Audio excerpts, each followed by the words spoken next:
Marathon Medic podcast. My name's Amy and I'm a junior doctor and running coach based in London. In this series of the podcast, Running and Me, I'll be chatting with runners about why they started running and the benefits it's had to their health, both physically and mentally. On this episode, I'm catching up with Dr Abbas Sardar. Abbas balances his busy schedule working as a junior doctor in Oxford with both running and spinning. Last year, he ran his first marathon, which ended up being the London Marathon after securing a ballot on his first attempt. He's kept up with running ever since and is here to chat about the positive impact it's had on his life. So thank you for joining me today, Abbas. I think it'd be good to start off by just talking about how we met, because it's actually quite interesting. And I think from my memory, it was actually in Brazil, wasn't it? That is correct. Yes. Thank you for having me. It's great to be here, and it's great to actually have a chance to catch up with you since Brazil, pretty much, isn't it? Yeah, it's been a long time. So that was, I think, in 2015. Yeah, we went out there as medical students to learn about cancer prevention. Yeah, in the Brazilian healthcare system. Yeah. And I think we got back in touch actually through Instagram last year when you started running. Absolutely, yeah. Which is a great chance for me to ask you how you got into running and how that all started. Yeah, so it was a bit of a roundabout journey into running. What really happened, so going back to 2018, I was in London on the day the London Marathon was being run. It was the year when it was this completely blistering hot conditions and, people were passing out everywhere. But I was in London for a meeting, and just the atmosphere around the whole thing was just really captivating. And I just thought, I just want to be part of that. I've watched it on TV as I was growing up. I've always watched running and loved watching athletics, but I never really kind of got into it.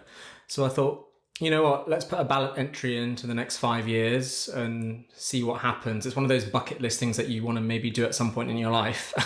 And then after my submitting it for the first time, lo and behold, I ended up getting a ballot entry. To much of my friends, horror and annoyance, because I know some of them have been putting entries in for like 5-10 years and they have yet to succeed. So that's what really got me into it. I found out when I sort of a few months into my first job as a junior doctor. So I was already quite overwhelmed. And then this subsequently was put on top of me. And initially I was freaking out and I was like, oh dear, what do I do?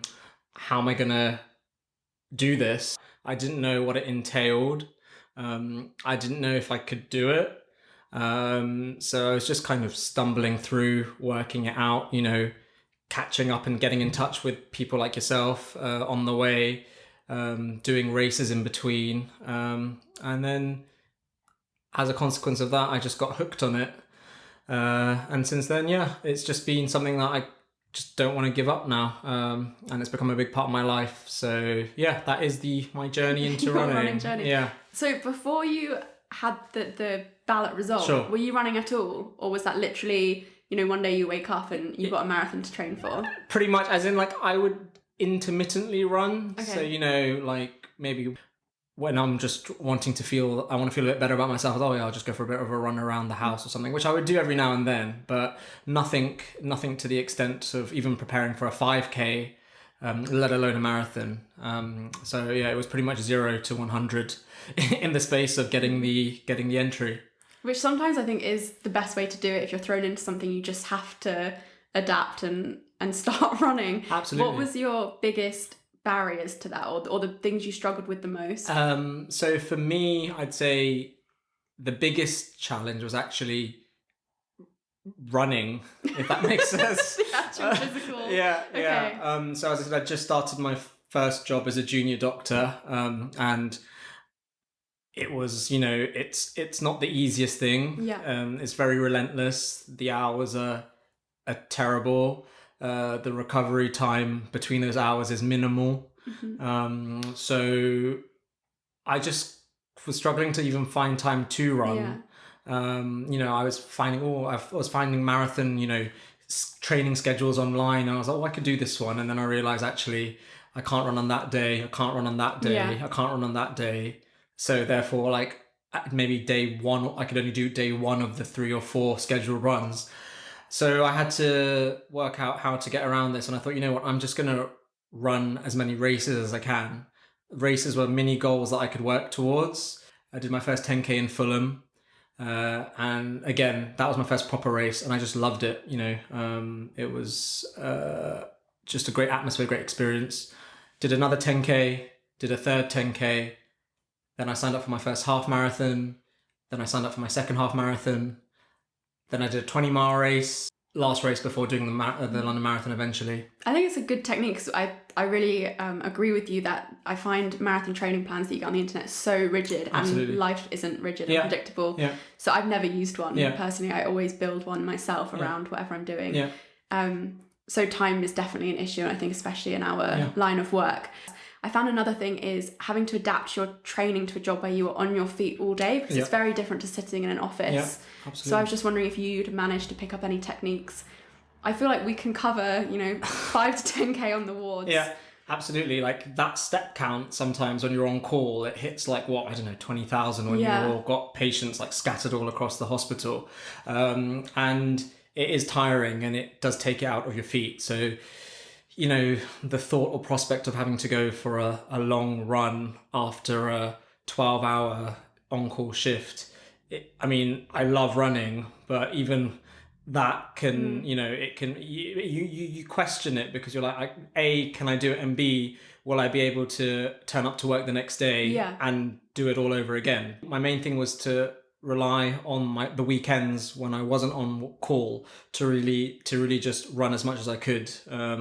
I know it wasn't ideal, but it meant it was a time where I could actually, prepare to run, mentally prepare, the day before, get everything ready, do the run, reflect how it went. And that was probably, that was how I managed to get in runs and get them around and fit them in around work.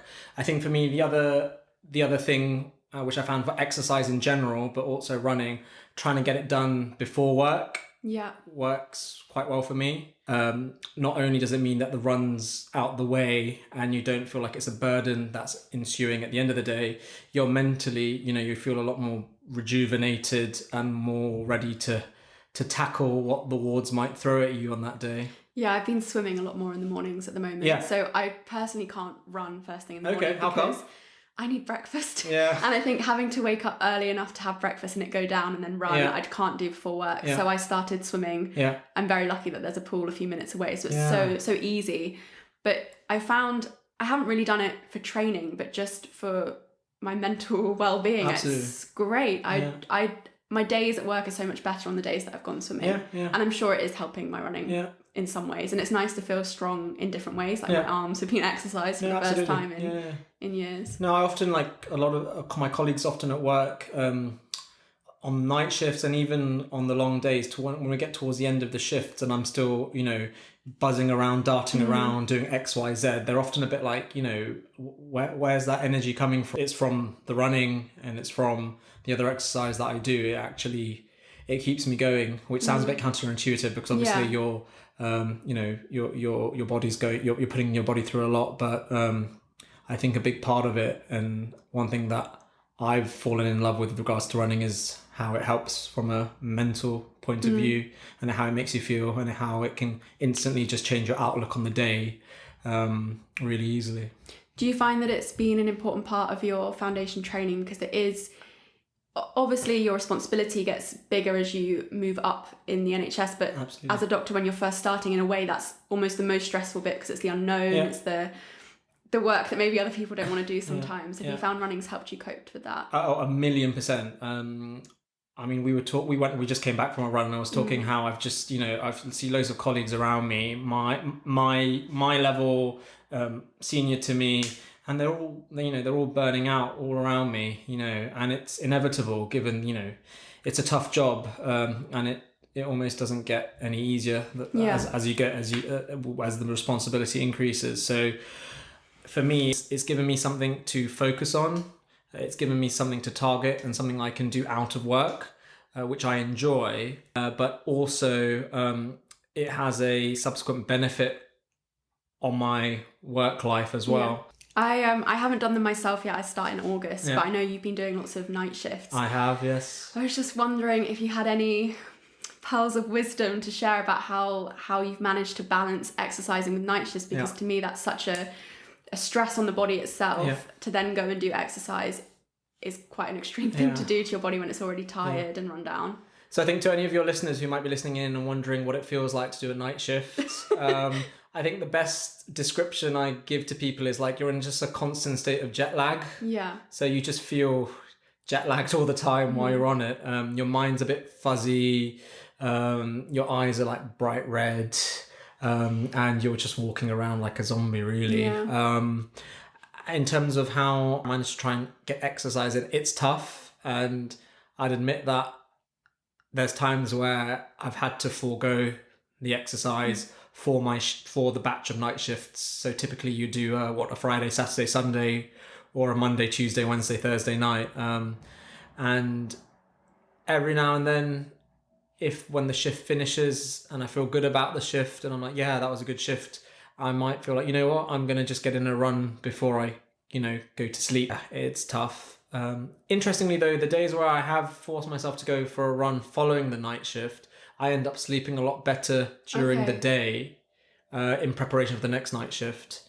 But yeah. I guess it's about just taking it easy as well. So it would be ridiculous to finish a night shift and go and do a really intense session, but maybe just to kind of cool down, run, to clear your thoughts. Well, that's the thing. And like sometimes you've got a race coming and you've got a certain number of miles that you want to get in, or if there's a certain type of, if you're practicing your intervals or you're doing hills and things and you need to get it done, that's tough because I need to get it done, but I'd much rather, as you said, do a leisurely run. Like the one that we just did now was perfect. It was just a nice pace.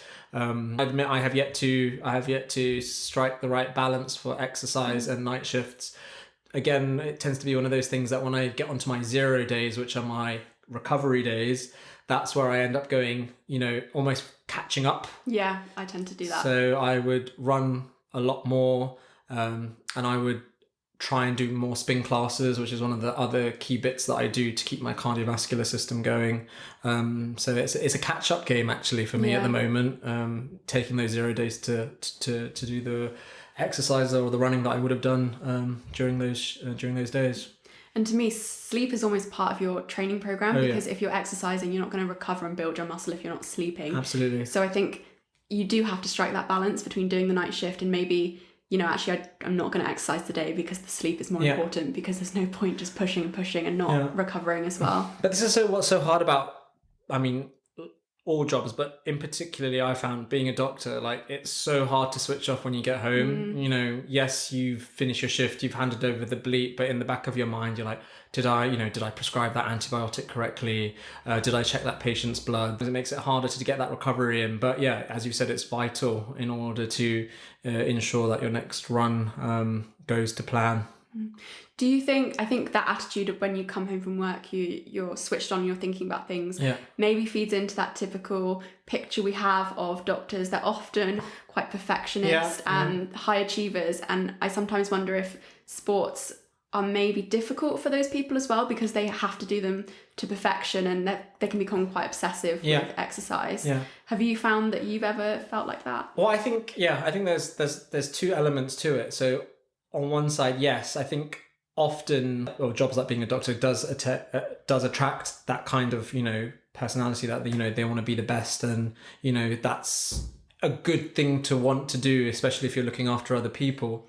But I can envisage, and I think there are situations where, doctors tend to be put off by doing sports, perhaps extracurricularly, just because they know that they're not going to perhaps be able to do it how they'd want to, be able to actually get in the hours, to follow a regimen and keep going and following it to the T.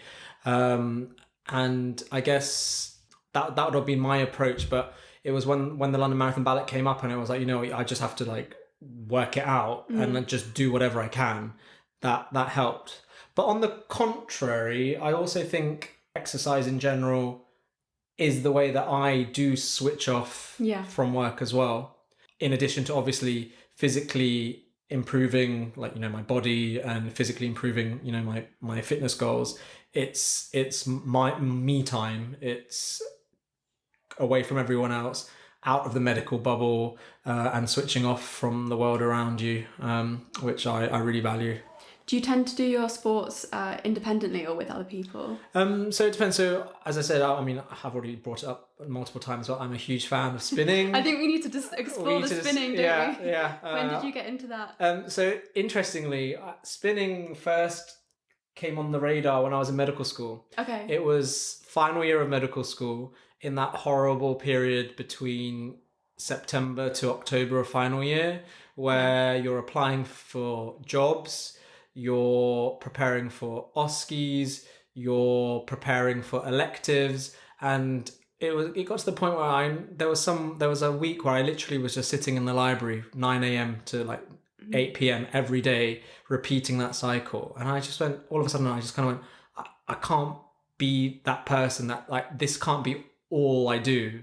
There has to be something out there. And I was like, I just need to do something. And normally when it comes to trying out new things, I'm quite someone that likes to do it with someone I know, or like, go with someone. But I was just like, I'm just going to find something. And I just stumbled across these introductory welcome packs to do a spinning session at Cycle.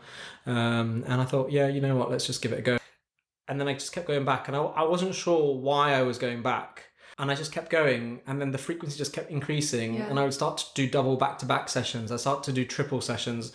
I'd start to... So you're spinning for 3 hours? Sometimes, yeah. Wow. So I did one of the instructors, Chris, over Easter, he tends to do a 60-60 back-to-back. So we do a 60-minute class, and then like a 5-minute break, and then another 60. And his classes are very heavy, very high resistance. And so obviously they completely destroy you in the best possible way. But then we go for pizza afterwards, so we make up for it. But yeah, and now when I think about it, people ask me like, why am I so obsessed with spinning? What is it about it? And I mean, again, it's that option to switch off. Yeah. It's the option to be in an environment where I'm not attached to my mobile phone. True. No one can get hold of me, where you're not holding a bleep. And all you're doing is just focusing on cycling to a beat. And that's all you can focus on, because that is all that's there. And as a consequence, you just forget everything about it. I find it similar to mindfulness meditation, where it's all about, the moment, and just focusing on what's going on now, not thinking about what's happened, not thinking about what you're going to do next, and just focus on that. So that's what I love about it, and why I still do it like avidly. This actually was a big part of my, training for the first marathon. It, from a cardiovascular point of view, it really helped me. And obviously helped break up the runs and reduce the impact on the knees, which can be a bit, which can take a bit of a toll sometimes as well. Yeah, I've definitely got more into cross training more recently. Yeah. I think to break things up, especially in the winter, because I love running, but there's only so many times you can go out by yourself in the pouring rain. Absolutely. So just mixing up for me, it's been swimming, so different.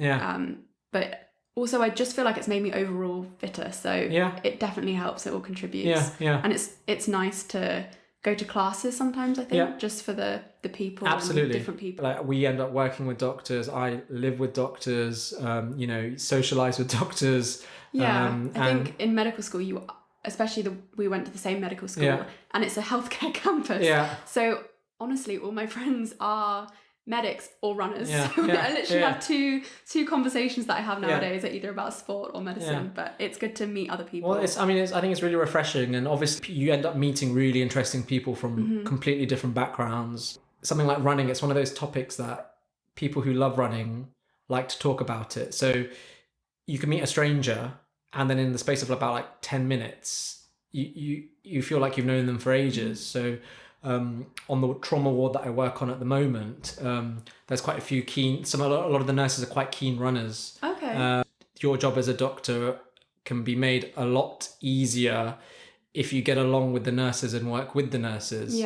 And for me, just stumbling across the conversation of running with them at one point has meant that I've managed to develop a really good rapport with them, and it's just more enjoyable working with them.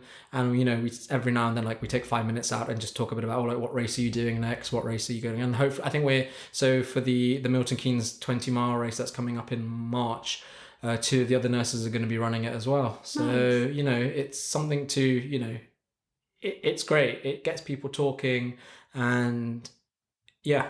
I think as well, it can be done by anyone at any age, at any level, and you know, you might be different speeds, but you can still adapt sessions to include everyone. Yeah, absolutely. The speed sessions I do at the moment is based on minutes rather than distance. So we all run for a set amount of minutes at a fast pace. Yeah. And it means that actually someone could be half the speed or twice the speed of me, and we're still doing the same session together. And I think that's what's quite nice about running, is it's so inclusive. Well, and I think related to that, the one thing that appealed to me about running when I started to get into it, it was like, you don't need that much equipment to get going. What do you need? You need, you know, a t-shirt, a pair of shorts, and a pair of, you know, trainers. Yeah. Not even like a fancy pair of running shoes. And you can turn up to a race, and even if you just had that, you'll be fine. Like, I always think about what, like, if there was ever a situation where I turned up to a race and I'd forgotten something, I could still probably run that race. Yeah. And I think as well, financially, there's not really too many limitations, because running shoes can be very expensive and everything about running can be very expensive. But taking it back to basics, you can get a cheap pair of running shoes, and you can go to park run, which is free every week. Yeah. So I like that it's not, you know, you don't have to have a fancy gym membership. Yeah.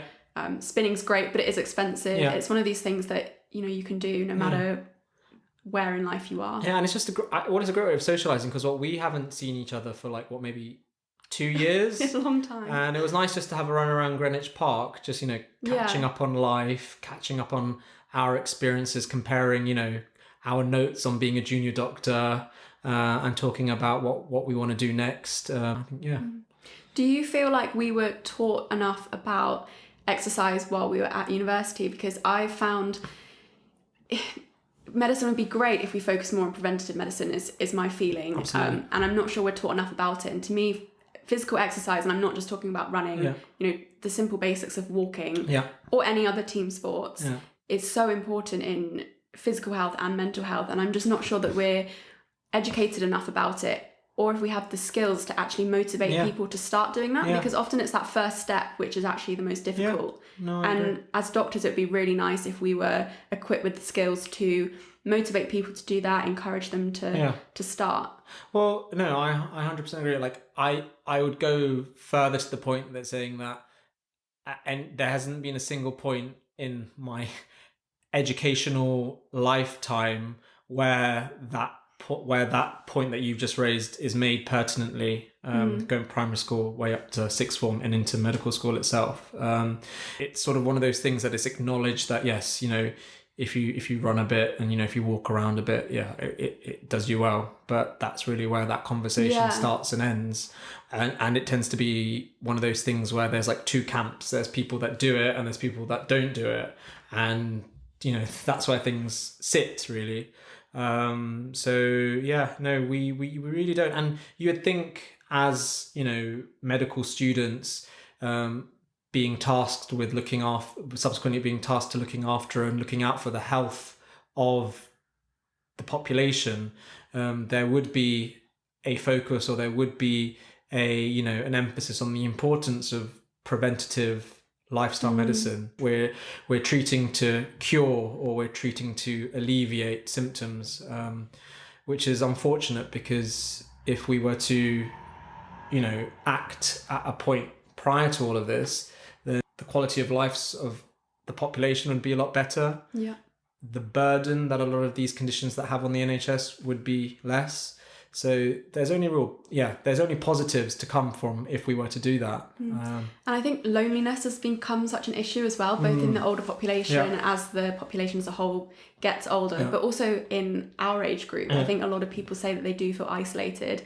And to me, sports, whether it's, you know, walking or elite sports, there is that element of social connectivity and bringing people together that is so important in physical and mental health. Again, I think it all kind of links in to each other so well.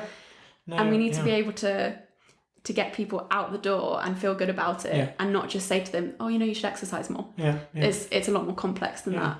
No, I 100% agree. Like, I have through running and through the spinning that I do, I've managed to foster a really amazing group of friends, which is completely not isolated, that sounds negative, but like just distinct to my work life and my social life at work, because the two are like kind of intertwined like this. So yeah, it's very important. And as I've said, it's been a great social catalyst at work to get along with fellow colleagues and talk to them. And it's even something where I've actually spoken to patients about it as well, not from the point of view as you should run, which perhaps is something we should be doing, but more of the context as I know when I was in the lead up to the marathon.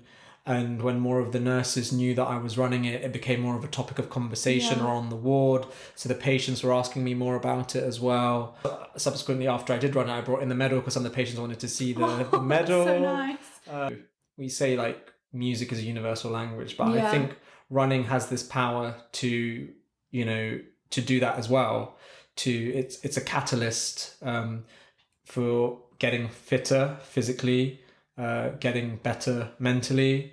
And as you said, just generating a sense of camaraderie, which I think everyone could really benefit from. Yeah, and I think we could even drop the word exercise, because I think people think of exercise as something that's going to be hard and strenuous, and they're not going to be able to do it. And actually, we just need to focus on activity because we're physically inactive. And walking, it sounds so simple, but we're not doing enough of it. We go to our desk, we sit down, and there's this talk around sitting disease, but we do need to have some conversation to try and generate people into that mindset of we need to be more active, and what can we do and how can we support you. Well, it's not the sole cure for everything, but it's definitely a piece of the puzzle which I think we miss out too much. And there's a doctor that I follow on social media who I really like, and she says that she just leaves her running shoes or cycling helmet in her GP office just to kind of start a conversation, or for patients to maybe think, oh, she run commutes or she cycle commutes.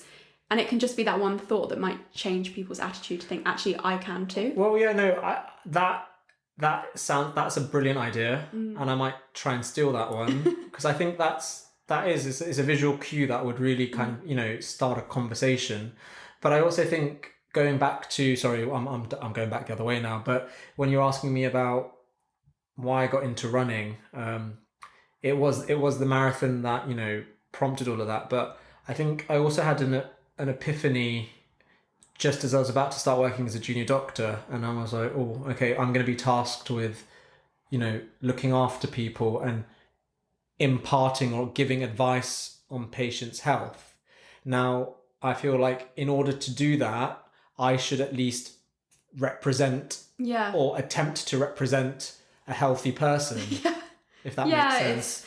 I mean, we're obviously there to advise, but it seems wrong to advise on things that we don't do ourselves. Exactly. And, we should be trying to look after ourselves. And how can we look after other people if we can't look after ourselves? Exactly, yeah. And I think when you've started it, you're obviously very into it now, but having started, a few years ago, you can remember how difficult it was. Yeah. And I think we need to remove the separation between you're really good at sports or you're really inactive, and there's no crossover because the people that are really inactive can still take those first steps. And it doesn't have to be huge. Like even a small amount of physical activity makes the world a difference. No, I mean, going back to the whole thing about, you just reminded me, there was another, we were talking about barriers earlier to running. And one of the things, I found it very isolating at the start. Okay. Because my parents, I mean, they're not really into sports and running. They watch it, but that's about it.